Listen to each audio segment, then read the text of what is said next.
You're welcome back to the show. This is GH Today here on GHOne TV. It's 11 days to the NPP's major decider on who leads the party in 2028. It's been a campaign that has been characterized by a lot of allegations, counter-allegations, and so many of the party faithfuls are now looking for the one person who will unify the party after January 31. Who will it be? It's now time for Hard Talk. And on Hard Talk this morning, I've been joined by one of the hopefuls for the flag bearer slot, Dr. Yaw Osei Adutwum. He's also a member of parliament for the good people of Bosom in the Ashanti region. Good morning, Doc. How are you? Good morning. How are you doing? I'm doing great. I feel good. You feel good? Very, very good. If the elections were held today, how do you feel? I feel I will win. You will win? Yes. I believe in divine providence, and I have faith in the people. We are looking for a leader who will change this country first and foremost, and they are also looking for a leader who will be able to unify the party. And I believe that I'm the one who can bring that unity, because I'm not a source of any acrimony. I'm not saying a bad thing against anybody. I'm just selling myself to them. So when I go before the delegates, it's all about Dr. Adutwum, getting them to understand who I am, where I'm coming from, what I have done, and what I will do when they give me the opportunity. That's my simple message. Okay, we'll get to the nitty-gritties of what you will do after you become the flag bearer after January 31, and then eventually, if you win, to become a president. 11 days to go. How has the campaign been crisscrossing the country? What are delegates telling you? Delegates are seeing and hearing from somebody that they actually trust and believe. Some of them will say, oh, we've seen you on TV all the time. Now we're seeing you in person. Delegates also say that if you were able to handle the largest ministry in the country and did have done well in education, we believe that you can also do well when we hand you the whole country. Talking along the lines of what Margaret Thatcher did. She was an education minister, secretary for education, and then she became the prime minister of UK, and we know her record and the kind of things that she was. Education teaches you something, teaches you humility, teaches you to understand how to work with people. If you handle the Ministry of Education, that is not the place where you can go and just brush aside things and don't respect people. No, you won't succeed that way. You go with respect, but you have to have a backbone of steel where you are fully determined to do something and you do it. And at the end, for the country to see. So when I walk on the street and meet people and they say, Doctor, Yedawase, then I say, why are you thanking me? We are thanking you for your service to Ghana. That to me is more than anything that I can gain in this life, when people appreciate what you do, especially in government, because many times it's a thankless job. But when people are thankful, then you have to be thankful that God has smiled on you. So I believe the delegates are beginning to recognize that if they don't get somebody who is a unifier, somebody, no faction will say, I'm not coming to you because of how you treated my leader. If they don't get that kind of a person, we're in trouble. Because at the end of the day, the person wins and you have a faction within the party. Silent army against the victor. Because the silent army is saying, we are here. We're not going to say anything. We're not going to tell you anything. You just made a very profound point about delegates asking for service. And many are questioning your service to the New Patriotic Party. What have you sacrificed? How have you What have I sacrificed? I'll tell you one thing. Around 5 p.m., I had traveled to Bolgatanga to go and talk about free senior high school. The event somehow did not even come on. I was coming down past Tamale. It was about 5 p.m. in the Bupe area. I saw armed men by the roadside shooting at my vehicle. I may not be sitting here in front of it had it not been by divine providence. I almost lost my life. Bullets in my car. I have served this party so well to the extent that I almost sacrificed my life. The by the time we got to the nearest police station and stopped, our tires went flat. They were shooting at the side where I sat. They were shooting it into the tires. My driver was just going left and right, left and right. My sister, I was almost killed. Okay. So if you're talking about sacrifice, I almost got the ultimate sacrifice. But beyond that, 1992, when New Patriotic Party was founded here, I had just arrived in America. Okay. We also founded a branch of the party in the United States of America. And in California, we formed a chapter. At that time when our party was emerging here, the party didn't have much resources because we've been in opposition for too long. We contributed, all of us, every party member there, to support the party in Ghana. A lot of contributions were made to support the party. President Kufuor came. Nana Addo Kufuor came. In fact, it was the encounter with him in California that brought me back to Ghana. When he came to share his story of how he wants to transform Ghana with us. We did it in the auditorium of one of my schools. By the grace of God, I had built schools in California sponsored by the government of the United States of America. We met him in one of the auditoriums of my school. He couldn't believe that a Ghanaian was building schools in America, and he asked me a simple question: would you consider coming back to Ghana to help me change the education system? Eventually, I end up in Ghana. He makes me a deputy minister. He personally recruited me to come back because he saw that America was the first nation to do free secondary education, and that there was something about the strategy that they had adopted that I could use in supporting the whole free senior high school agenda. So you hear of double track. We called it in America year-round schooling. So I came purposefully, left an organization employing 200 workers, left an organization with millions in budget, to come back to support the vision of Nana Addo Kufuor, free secondary education, education transformation, and I came. If you look at what people were telling me, that why would you leave this comfort zone, riding in nice cars, go back to an uncertain territory, a terrain where nothing is certain. A terrain where you never expected people to be thankful. Come back and support. And so I was happy when at the end we were able to do some good things in education. And I was happy when at Adaklu, Independence Day, March 6, 2023, the president asked me, selected me, to join the second vehicle to inspect the parade. Oh, so that's your school in the U.S.? Yeah. Okay. Yeah, one of the schools in the U.S. Okay. So when the president asked me to join him, in fact, after he took the salute, he was waiting. I didn't know why he was waiting. Then his bodyguards rushed to the podium and to the platform, the dais, and they asked me, come down. I thought maybe something was happening with the students in the parade. When I went down, Lord Comey said, today the president wants you to join him in inspecting this parade. When I sat in the next car with the chief of defense staff and the president in the front, I said to myself, if you serve your nation and your president says, you serve me well, join me. It's an honor. And it made the sacrifice of coming back worthwhile. So at the end of the day, I have sacrificed. And when it comes to working for party members and the party and your constituents, there's so much to be said about what Dr. Yaw Osei Adutwum has been able to do. You think your track record with Free Senior High School will make delegates choose you? My track record is not just Free Senior. I supported Free Senior High School. I was not the minister then.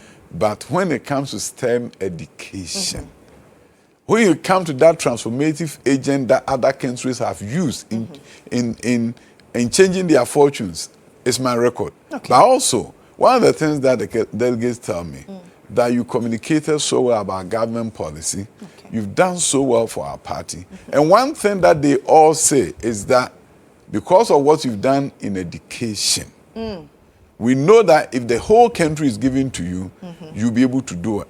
So the delegates have confidence in me because of the work that I did. And in fact, beyond the delegates are also looking at what Ghanaians are thinking. Because they know they are not selecting just a flag bearer. They are not selecting a party chairman. If you are selecting a party chairman, you are selecting it for yourself as a party. But when you are selecting a flag bearer, you are selecting somebody for the whole country.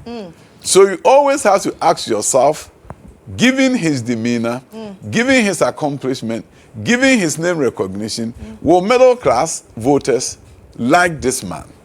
Will independent voters, voters, floating voters, like this man? Will teachers and other professionals look at him and say, this man has something for us? So essentially, the delegates are being reminded, and we are talking to them, that don't just look at somebody you are selecting for its own sake.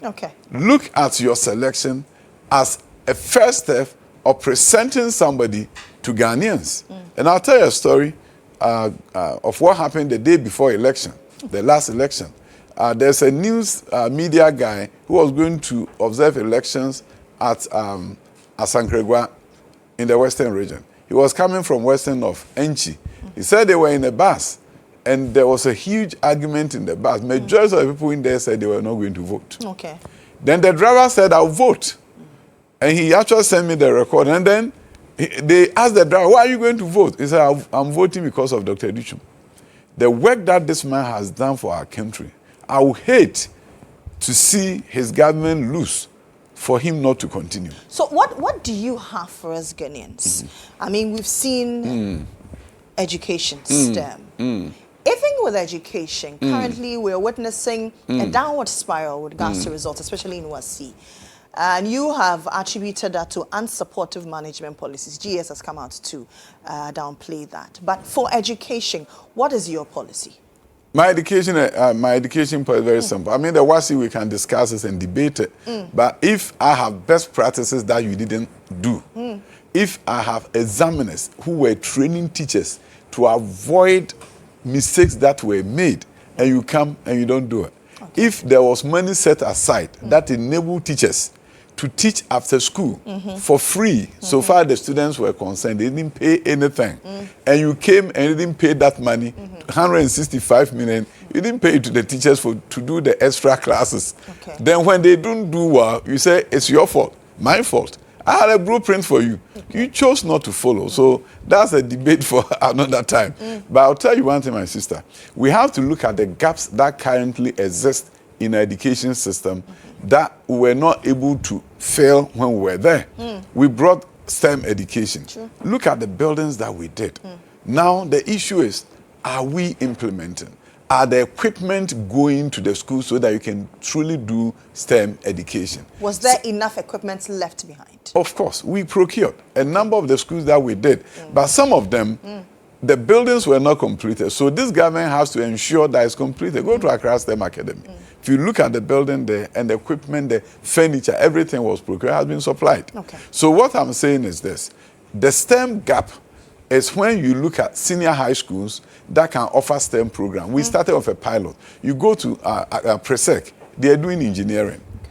You go to Opokwari, they are doing engineering. But I wanted more schools to select which areas in STEM that they wanted to do. If you look at STEM education, you are looking at students who are doing aviation and aerospace. Go to Efiakubi girls in Ashanti region.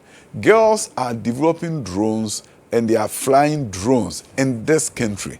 You go to other schools, Bosomchi girls, they are doing biomedical sciences. So we need to move beyond the pilots to a phase where all schools will be offered the opportunity to select an area of specialization in the STEM fields and do the practicals. Fly the drones, not just describe how a drone can fly. But we are talking about get the drone, design it, build it, get it to fly and come back to land. That is the kind of education we need. That's the kind of education China is doing, Singapore is doing. No longer chew poor pass and forget. But if you're going to do that, you have to work closely with the West African Examination Council. You have to be interested in what they're doing. My sister, if you look at STEM, the exams, it's not WAEC that is doing it, because I wanted it to be hands-on. It's Ghana Commission for TVS Service that is doing the final exam for the STEM schools. Because I realized that if you give it, it's going to be paper and pencil exam to describe a drone. Will that also mean that if you are president tomorrow, you'd also rethink our West African examination setting and make it tailor-made to Ghanaian setting? You see, the West African is fine. There's nothing wrong with West African Examination Council. But what we need to do is that we should be able to let the examination authority know that this is what we want coming out from our children. Because you see, the sad thing is, when we introduce a new career at the BEC level, every country does their own exam. When we introduce new courses, creative arts and all those things at the BEC level, when we were going to do the first exams, I asked WAEC to come and do a demonstration to me, the kind of questions that are going to come on the exams.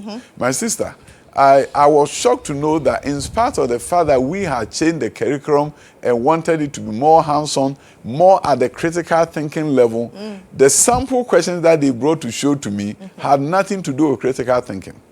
It was still at the lowest level possible. In education, you always have to really move up in terms of thinking. So you begin with remembering that what you've taught the child, can they remember? That's the lowest level. Then you move on to a level where you say, can the children understand what I've taught them? Then the third level is when you say, can they apply? Then you move on to the level where can they create? Analysis and synthesis, and then you go to creating. That is the highest level of learning. But when they brought the exams, that was with sample questions that were going to be administered, I was surprised to see that 20 out of the 40 questions was on remembering. 10 was on understanding. The other 10 on application.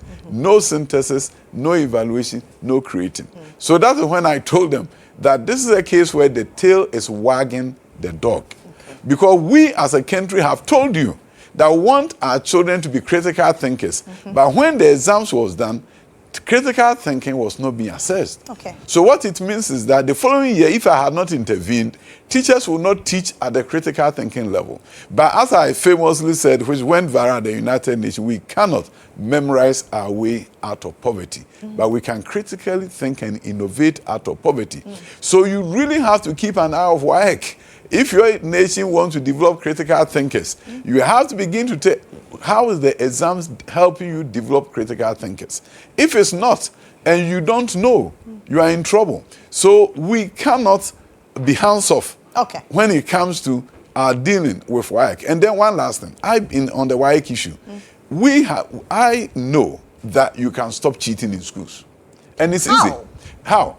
Do you know that examination leakages stopped when I was the minister for BEC? But I didn't stop for WASI. And I'll tell you why. Tell me. You see, what did we do in BEC that we didn't do with WASI?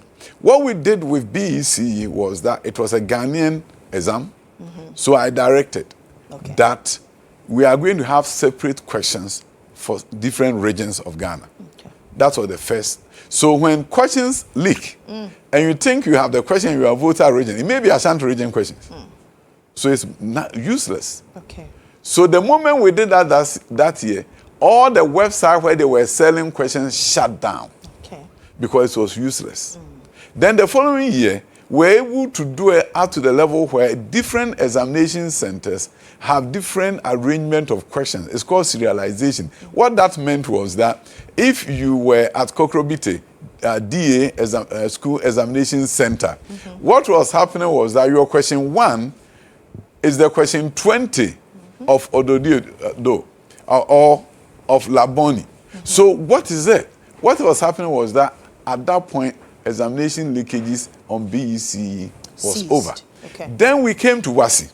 WASI is administered by as a consortium of all the countries. So I had a meeting with West African education ministers, and we all came to that conclusion that we have to serialize.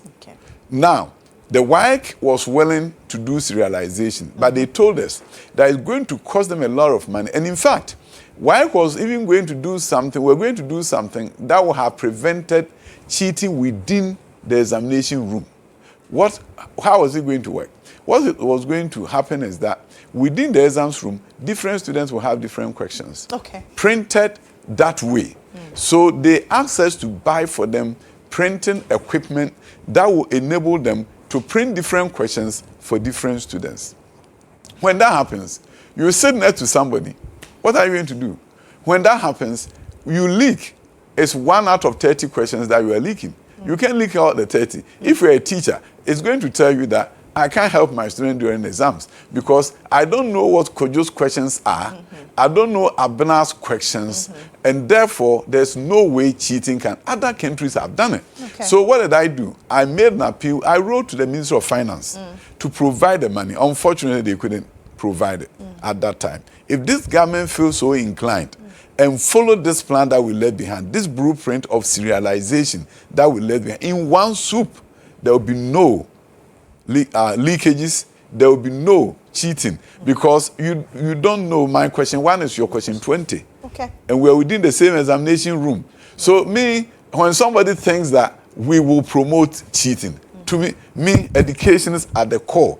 A global education leader who knows education inside and out will be interested. No, I want an education system that will forever transform the fortunes of Ghana. And to do that, teachers cannot afford not to teach. If they know there will be no leakage, students cannot afford not to learn.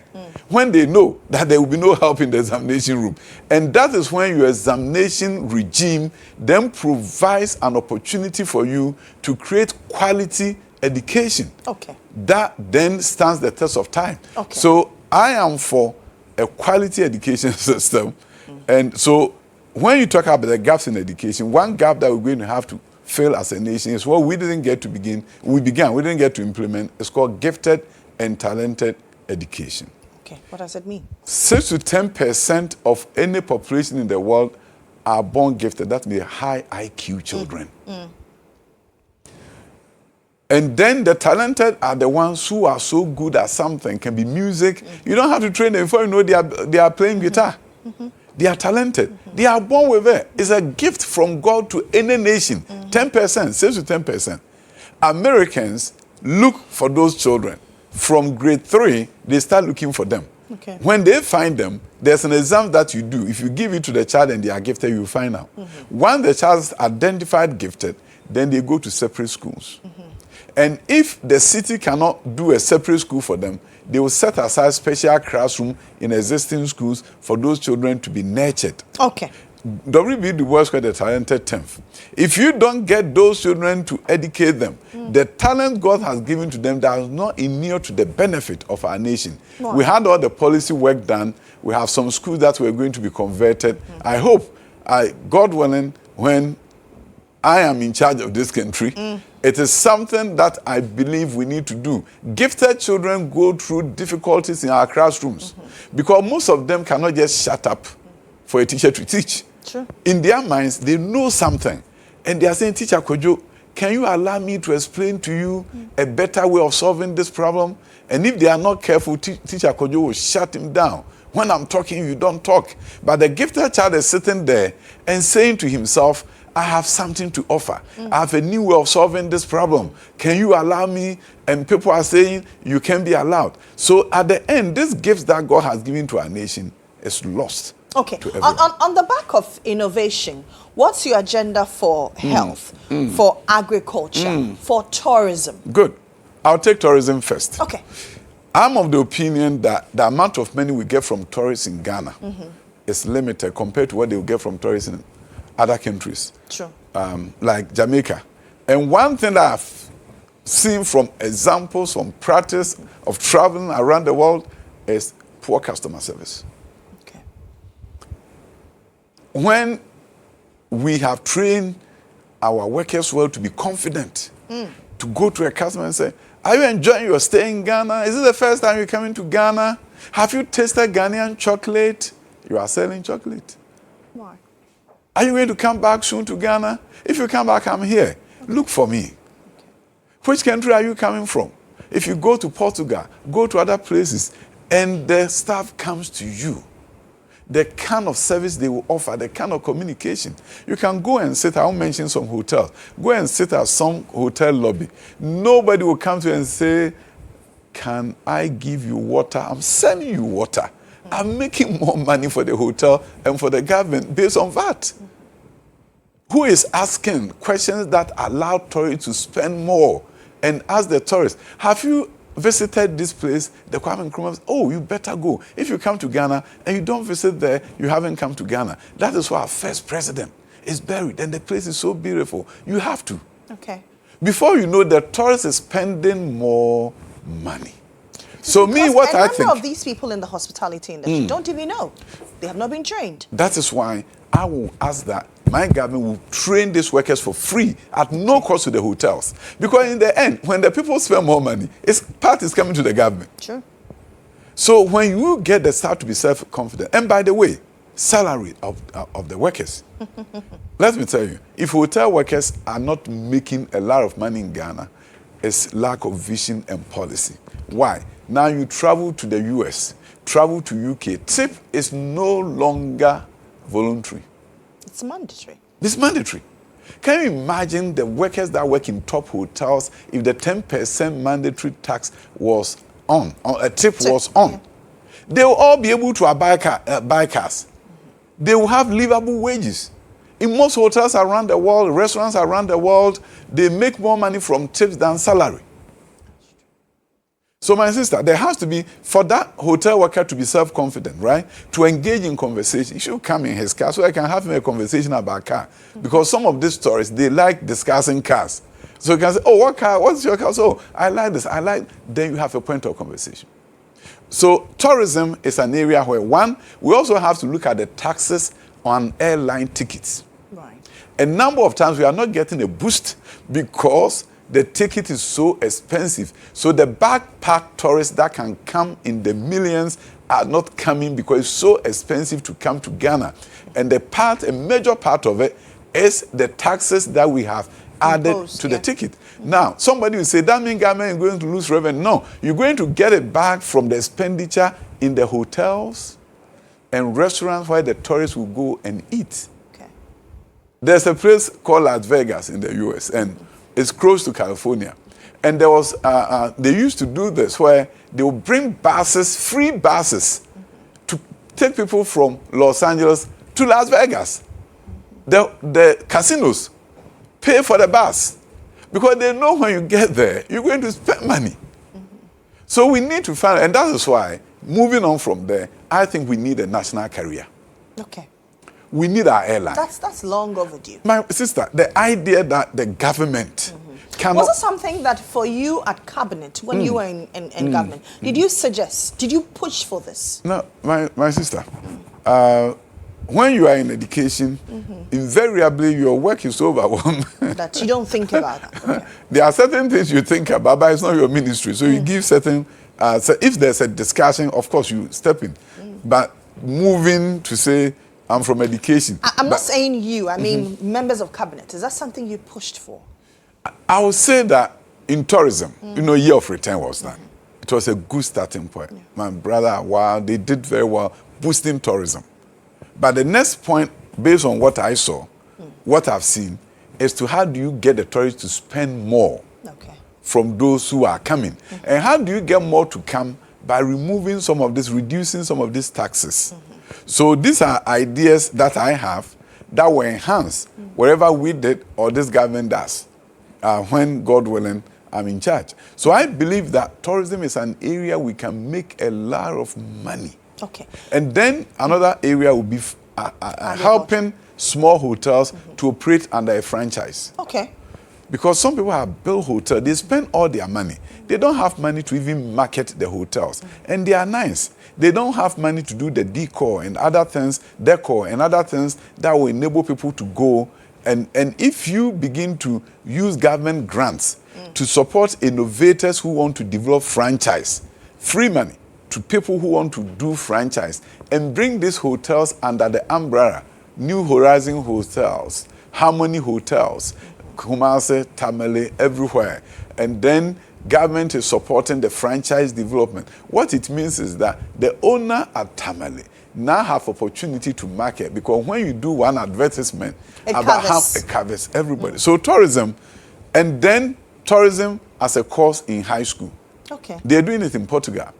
I asked a young lady who was serving us at a restaurant at a Portugal restaurant. He said, we do what they call tourism as a course in high school. So he said, I did tourism. And when you are doing tourism, it's a requirement that you study foreign language.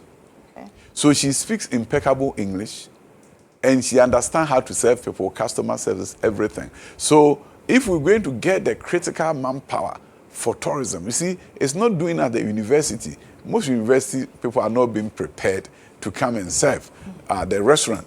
But if you do it in high school, you have people who are trained to do the job and do it well. So that's tourism. Let's talk about agriculture. What's your policy for agriculture? Yeah, you see, in agric, one of the things that we have to take a serious look at is that it has to go beyond peasant agriculture. It has to go beyond agriculture that enables individuals to cultivate, eat some of it, and sell some of it. It's good. No doubt about it. It also creates jobs for the people. But we have to begin to take a serious look at commercial agriculture and support commercial agriculture. If we know, for example, that we have companies that want to do agro-processing, which a number of companies want to do, what do we do with fruit cultivation? What do we do with orange, commercial orange cultivation? What we can do is that individuals may do the job, yes, but I don't understand why we cannot do state farms. Farms jointly owned by government and private individuals that cultivate the fruit that is needed in the agro-processing factories. So bottom line is this: commercial agriculture should be promoted.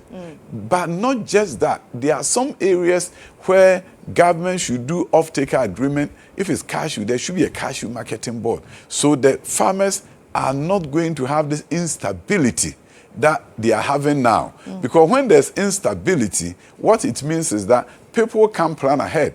Because this year, the harvest was good. Last year, it was bad. Maize cultivation. If you have off-taker agreement and government is buying what will come out, and we have grain marketing board that is selling the extra to other countries, then when I'm going to cultivate maize, I know that at least there's a price that I'm going to get. So we have to look at what we did with cocoa. With that cocoa board or cocoa marketing board at the beginning, the cocoa industry wouldn't have grown. My father was a cocoa farmer.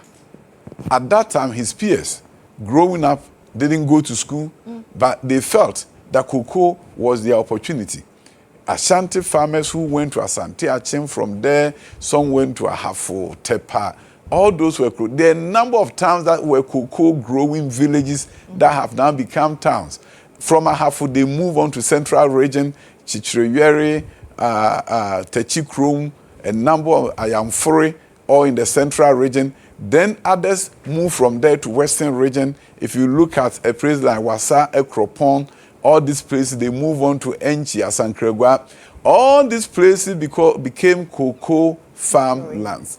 And these individuals became middle class, upper middle class. There's a man called Penianto from Kumewu in Ashanti region. He owned a fleet of vehicles, a cocoa farmer. At the back of every vehicle, he wrote, "Oh yes." And I always say this may be the only two words he knew in the English language, but "oh yes" was big man, upper middle class man with a lot of money.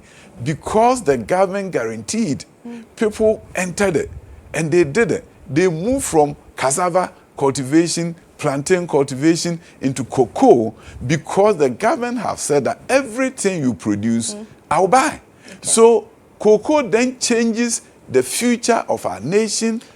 So you still think cocoa will change the future of our nation? I'm not saying that. Okay. I'm saying the example that we made with cocoa, what we did with cocoa can be replicated. Where? In other fields. Like? Whether maize, for example. Okay. Ensuring that everything you produce be purchased. And consequently, you produce more. Commercial farming It's key. We have the land. Commercial farmlands are dying due to galamsey. That's another story we have to talk about my vision for ending galamsey. Okay. See, at the end of the day, when you do commercial farmlands, and maybe not commercial farmlands, but it's more the individual farms that are going to galamsey. But at the end of the day, commercial is when you have economies of scale. It's where you have employment for the youth. The rural youth will get employment if you have state farms that are commercial farms and commercial enterprises. But I think we need to look at the example. I believe we have to look at the example of cocoa and begin to look at marketing boards that are set up for other crops that people can cultivate and understand that when we cultivate, somebody will buy. And as a result, we're going to go all out and increase production and can be a livelihood for us. And also, we have to know that if you have a group of talented young men and women and they are not going to agric, you have a problem. Okay. Why do you have a problem? You have students who have studied agricultural science at the university. How are we facilitating their integration into rural agriculture, not to the staff of Ministry of Agric? You cannot facilitate that if you don't develop rural communities with farmlands and schools and hospitals. So if you don't have towns and villages, farm towns, where there are quality schools and there are hospitals, you are not going to really attract the young to get there. Okay. He lives in Accra. Quality education for the child. You want him to go to Afram Plains. Where is Afram Plains town where there's quality school, like the one that he will get in Accra? Where's Afram Plains town where there's a hospital where he can take care of the children? And then my proposal, my idea is this. When government acquire a lot of lands in Afram Plains and other places for agriculture, universities that are doing degrees in agriculture can have their outreach, practice-oriented campuses there. Just like teachers do, that 1 year you leave school and you go and do the practicum. Those pursuing agricultural science can also go and stay at these outreach campuses in the farm belts and do their 1 year. And then after that, national service, they do it there. And how do they do it there? The farmlands will be there, tractors will be there. We have tractor drivers that can do the work for them. And then there can be a partnership. After you cultivate, half of the money comes to you, half goes to the university to reimburse them for the cost. Then the students who have had that taste of practical agriculture, 1 year of national service, it's more than likely when they see the revenue coming and they see that will make them middle class, they are more than likely to stay there and pursue agriculture as a career. Okay, let's talk about politics. January 31 is just 11 days away. Yes. How many constituencies, regions have you crisscrossed so far? We have about 70 that we haven't. It's a tall order, but we are sending out of the 270 plus. Out of the 276, 70, yeah. You have done. You are left with about 70. So you've done over 200 constituencies. You see, what we have done is that we have people who are working. Okay. Yeah, we've trained our coordinators. Okay. To go speak to the delegates. Go speak to the delegates. Where I can't make it, people will go. And people also hearing you. We have some delegates who are hearing. We have some stakeholders who are hearing. So we are using all strategies and approaches to make sure that we can reach as many people as possible. There are places where we meet with the leaders. We go through my vision with them. We resource them to also share. There are places where, like Ho Central, where I just came from, where you stand in front of 1,000, there were 1,500, and share your vision with them so that they can hear firsthand from you what you intend to do when you are the flag bearer for the party. Are you just testing waters, like many are saying, that eventually you are going to throw your weight behind a particular candidate? Nobody is going to get my support. I'm not throwing my weight behind anybody. I am in to win. And I'll tell you, I had the same thing when I came to Bosomtwe to contest for Member of Parliament. I had just arrived from the US, and they were saying he's testing the water. I said, no, I have no waters to test. I'm in to win. At the end, I contest. I have fierce opponents. At the end, I got 72% of the votes. So I don't test waters. I go in with my all to win. I share my story. And as a former education minister, very well known by about 4 million students who have passed through senior high schools, whose schools, a number of them that I visited, I've not into test. I have people there who know Dr. Adutwum. When I went to Odogono and eat gobe with the students, these are students who know me. Okay. So if you're talking about somebody who in the general election will have a lot of people who know him firsthand, if you go to a Fiakobi and sit there with the girls, eat with them, and teach classes, teachers know me.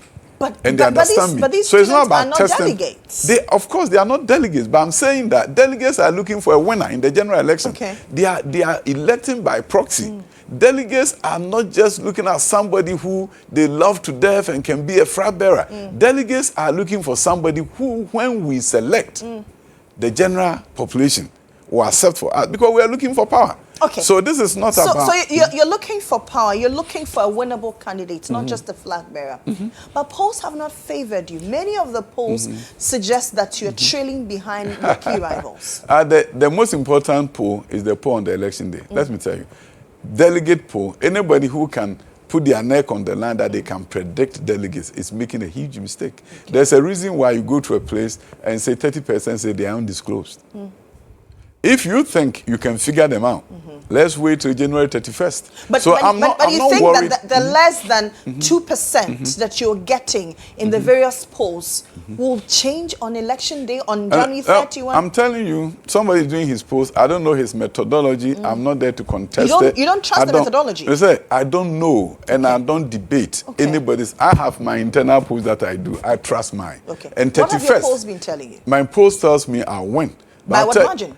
I'm not going to disclose that here. I don't want to raise people's...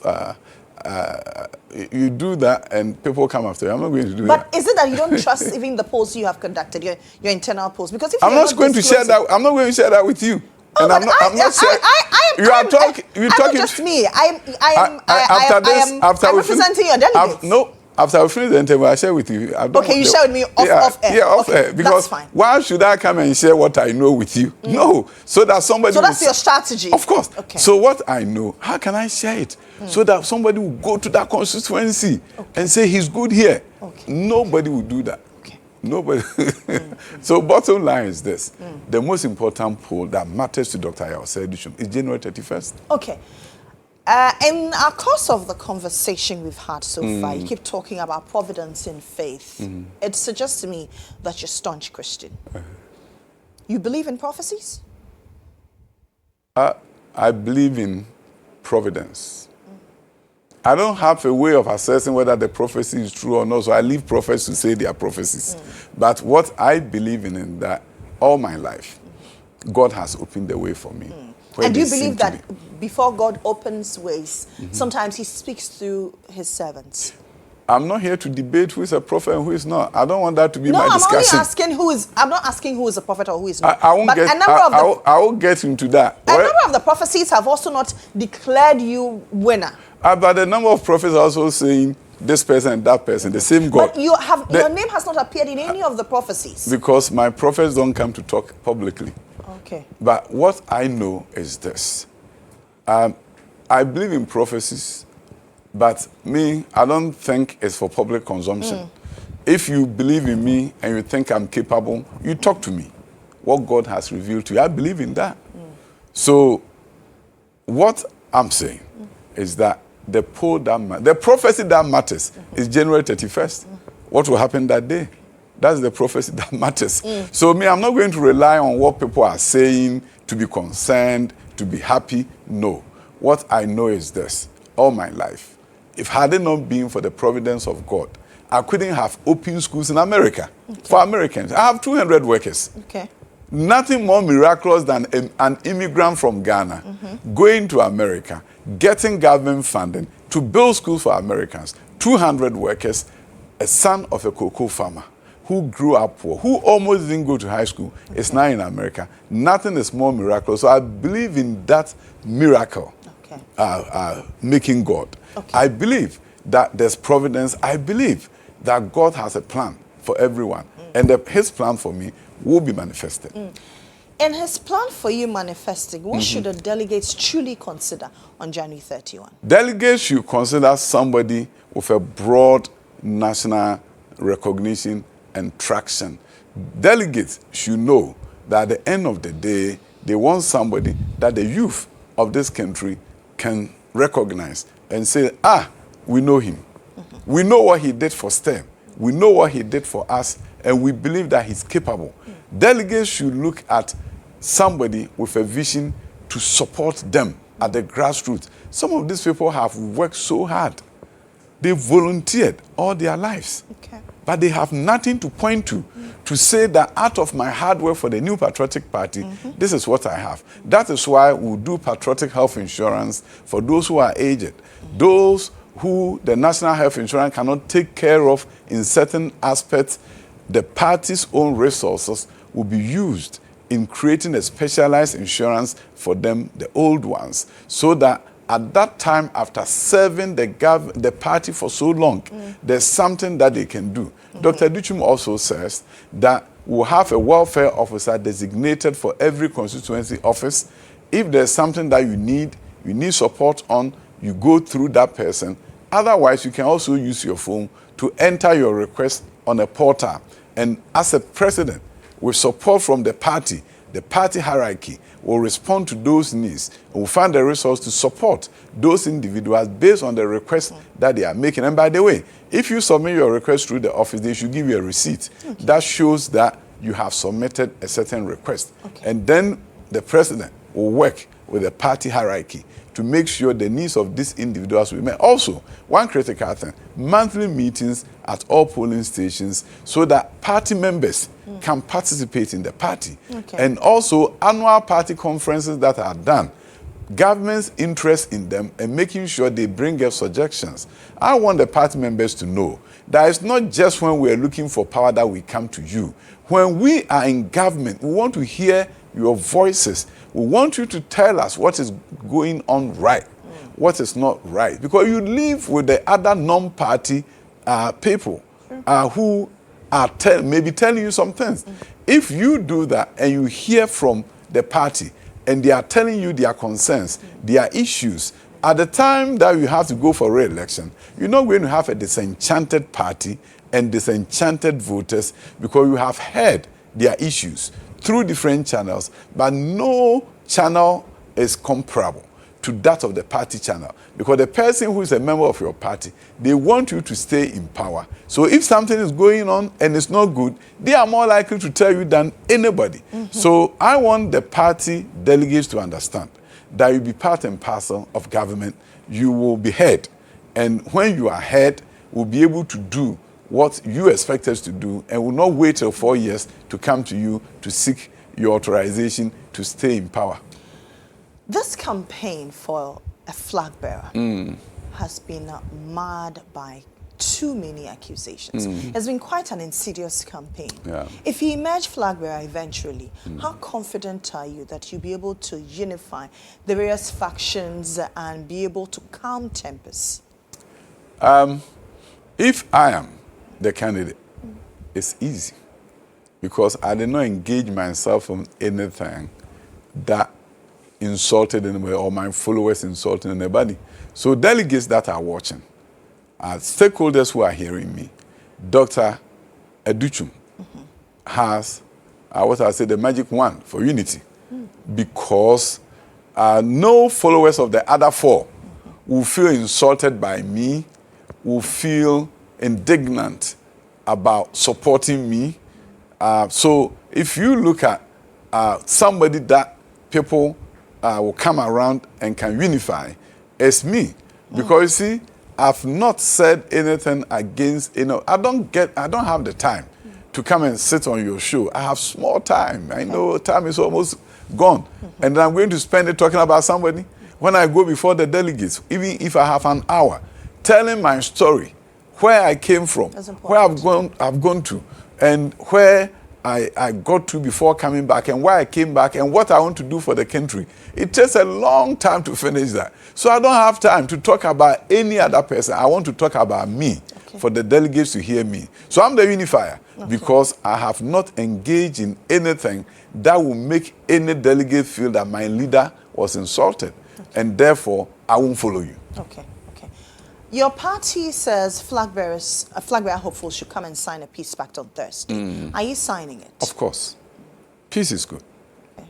Yeah, wholeheartedly. Okay. Doesn't it send a wrong message that the party is indeed in tatters? Because why are you signing a peace pact anyway? It's one party. It's not as though it's an NDC, CPP. It's one party. Why are you signing? Why is the party deciding to sign a peace pact? What is it? I'll tell you one thing. I don't think this may be the first time, but I'll tell you one thing.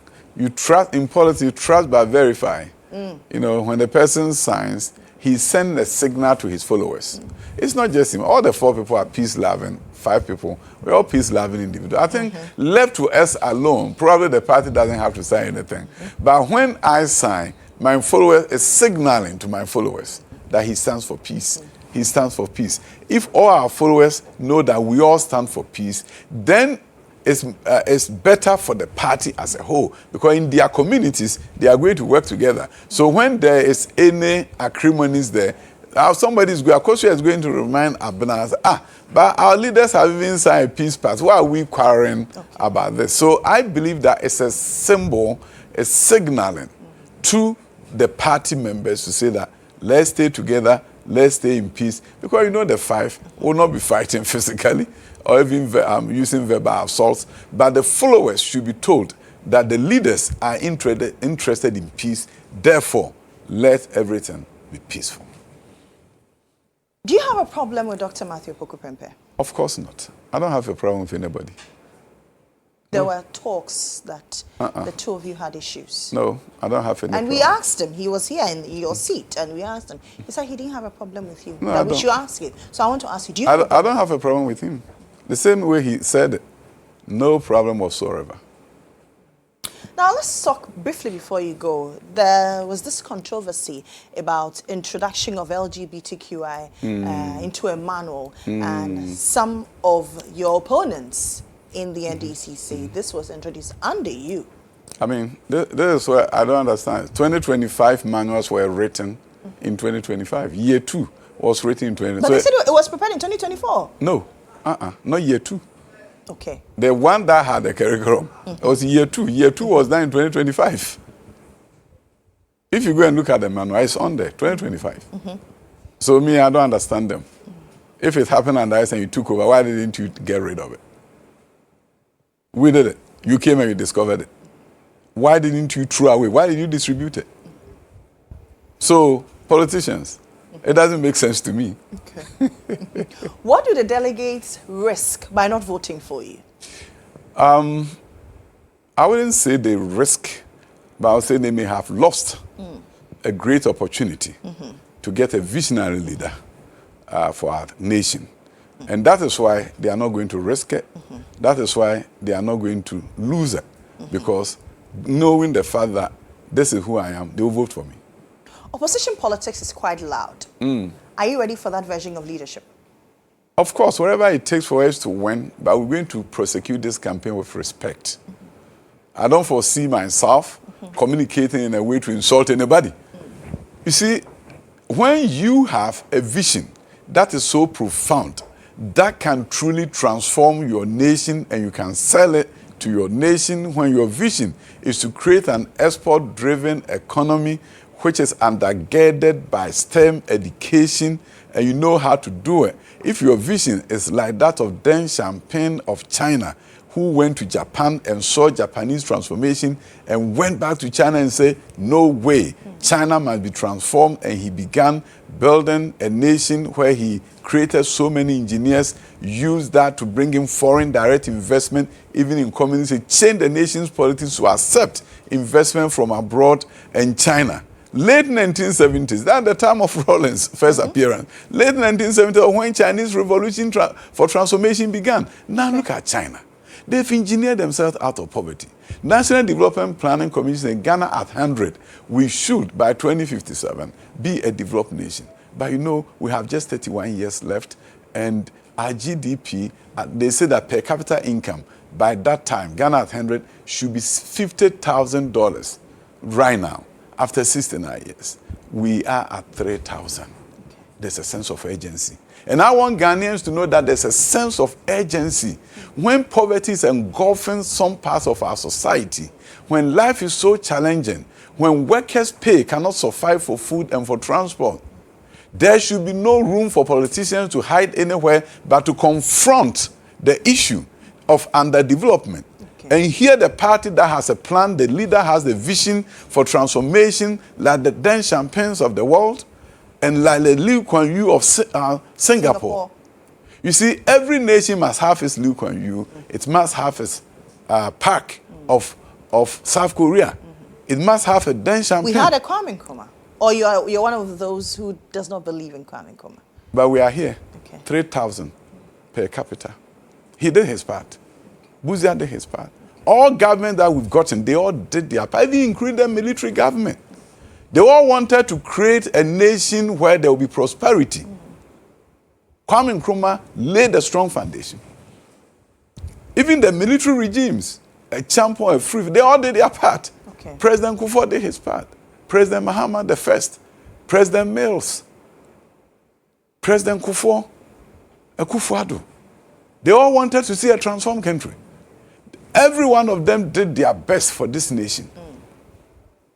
But when you look at the National Development Planning Commission's plan and look at where we ought to be, and we are 3,000, there has to be a greater sense of urgency, and Ghanaians in 2028 should hold both parties to account and access to provide a vision of total transformation, because we are not going to reach the 50,000 with all this political talk. Okay. We need to have a bold agenda like that of Lee Kuan Yew, who was Winston Mills, a Dutch economist, was his advisor, moving from import substitution companies to export-driven companies. Now look at Singapore. Okay. So my sister, we are not, Ghanaians should hold us to account. We should not hide behind the political banter and propaganda and go free when majority of our people are struggling. 2028 will be a fascinating election if Dr. Adutwum is the flag bearer and we're debating where we can take our nation to. If you don't win, what happens? Are you going to throw your weight behind anybody that wins? What? If you don't win. I mean, that's the rule. All the four, if they don't win, they will support me. If anybody wins, that's the rule. But I know I'm going to win. Will you accept to be running mate if you don't win the ultimate? That is not a discussion for this platform. No, I'm asking. I mean, in any contest, there's a winner. I don't determine that. But so I can't speculate. If anybody makes you... I won't speculate on that. I'm going to win. So I should be thinking about who I appoint as running mate. Okay. I should not be thinking about that, no. But if you win, will you appoint any of the other four as running mates? I will consider. You will consider that? Yes. Okay. Who will it be? Will it be Dr. Bawumia? I can't tell you. Okay. But you supported Dr. Bawumia. You're a very nice host. You've done your job very well, but there are certain things I will never tell you. Okay. Well, you're a politician. I don't expect you to tell me everything. Will you go for a woman as running mate? Everything's on the table. Oh, so it means you're considering that? Of course. You're considering. Will you consider me? I can't discuss it here. Will you consider Natoshi? I won't consider. I won't discuss. Oh, you just said no. I said I won't discuss it here. That's fine. That's my answer. Thank you very much. No, I didn't say that. But that's your camera. No. Look into it. Tell your delegates why Dr. Yaw Osei Adutwum is the choice. Delegates who are hearing me today, I'll tell you one thing. I'm number 4 on the ballot. Dr. Yaw Osei Adutwum, by the grace of God, has really done some great things in my life, for the world, and for our nation, Ghana. In the United States, where I lived for many years, I was able to build schools that produce outcomes that has been unmatched. And that is why the government of the United States, through the Congress, recognized me for my work 6 months ago. When I came to Ghana, I was able to work for Nana Addo Dankwa Akufo-Addo and for the people of Bosomtwe. At Bosomtwe, I've been able to educate 93 engineers and counting. Within a short period of time, I'm going to find 130 engineers coming from one constituency. I've built a high school for government called Osei Adutwum High School. You go there, senior high school, you go there and have students from across the country. I believe in legacy. When you vote for me, you have a candidate for president who is going to articulate your views, your opinions to the people of Ghana, who is going to champion a cause for the transformation of our country, and who will assure that we come back to power. I know you are not interested in just electing a flag bearer. You are interested in a flag bearer who become a candidate and who will win you the presidency. That is Dr. Yaw Osei Adutwum. On January 31st, vote for Yaw Osei Adutwum, number 4. Okay, so dear NPP delegates, this is Dr. Yaw Osei Adutwum. He has told you his vision. He has told you why you need to vote for him.